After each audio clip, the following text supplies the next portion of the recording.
Did the gods ever really walk among the clouds of Olympus? Imagine looking up at a mountain so high, its peak vanishes into the mist. Now, picture the awe, the mystery, the sheer power it must have radiated to those who lived in its shadow thousands of years ago. The ancient Greeks believed Mount Olympus was no ordinary peak. It was the very home of their gods. To them, Olympus wasn't just a mountain. It was a paradise, a place beyond the reach of mere mortals. Golden palaces, built by the divine hands of Hephaestus, floated above the clouds, a home fit for Zeus, ruler of the heavens, and his powerful council. But here's the thing. They didn't just believe it. They felt it. They feared it. And maybe, just maybe, they had a reason to. The gods were said to rule from this sacred place, shaping the destinies of heroes and ordinary people alike. Zeus, mighty and unpredictable, casting his judgment with a strike of lightning. Hera, the cunning queen, manipulating fate with her jealous rage. Poseidon, ruler of the seas, shaking the earth itself when angered. Each god played a role, each action written into the grand story of life itself. But here's where it gets even stranger. Mount Olympus isn't just a legend. It's real. Standing at 2,917 meters, it's the highest mountain in Greece, a challenge even for modern climbers. Its summit? Wrapped in mist so often, the ancients took it as a sign. The gods were watching, and if you've ever stood at the base of a mountain that massive, you know exactly how small it can make you feel.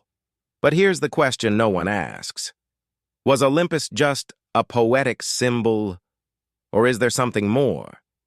Could this mountain have been home to secret rituals, lost civilizations, or something even stranger? For centuries, whispers have spread of odd occurrences on Olympus. Unexplained lights, voices carried by the wind, an eerie silence that makes climbers feel watched. Some believe these legends weren't just stories, but real experiences. People who truly believed, even for a moment, that they had stepped into the realm of the gods. And what if the gods themselves weren't just myths? What if they were something older, something forgotten? Beings whose power and knowledge made them seem divine. Here's the thing about mythology. It wasn't just entertainment. Myths were the science of the ancient world. Before telescopes, before seismographs, before meteorology, stories were how people explained the unexplainable. A sudden storm?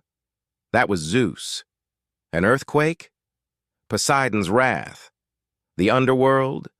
A way to understand death. These weren't just bedtime stories, they were survival guides, shaping how people viewed the world around them. Greek myths weren't separate from reality. They were reality. The gods weren't distant figures from another realm. They were part of the very fabric of the earth, the sky, the sea. And Olympus, standing impossibly high, lost in the clouds, was the perfect bridge between the mortal and the divine. So, was Mount Olympus truly the home of the gods? Maybe not in the way the ancients believed, but in another way, it still is. Because as long as we tell their stories, as long as the myths survive, the gods of Olympus never really disappear. But what if Olympus still holds secrets? Archaeologists have found ruins near the mountain that suggest Olympus was more than just a myth. At its base lies the ancient city of Dion, a sacred place dedicated to Zeus, a city where priests studied omens, performed rituals, and tried to communicate with the divine. Was this the real connection between Olympus and the gods?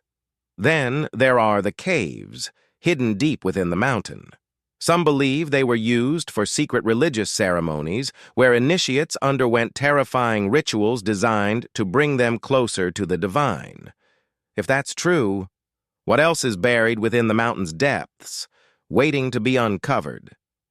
Even today, historians and scientists continue searching for answers. Could there still be undiscovered artifacts, lost inscriptions, something that could rewrite everything we know about Greek mythology. One thing is certain. Whether as a mythological home of the gods or a real place of power, Mount Olympus has always been special. And maybe it still is. So, do the gods still watch from above? Or have we simply stopped looking up?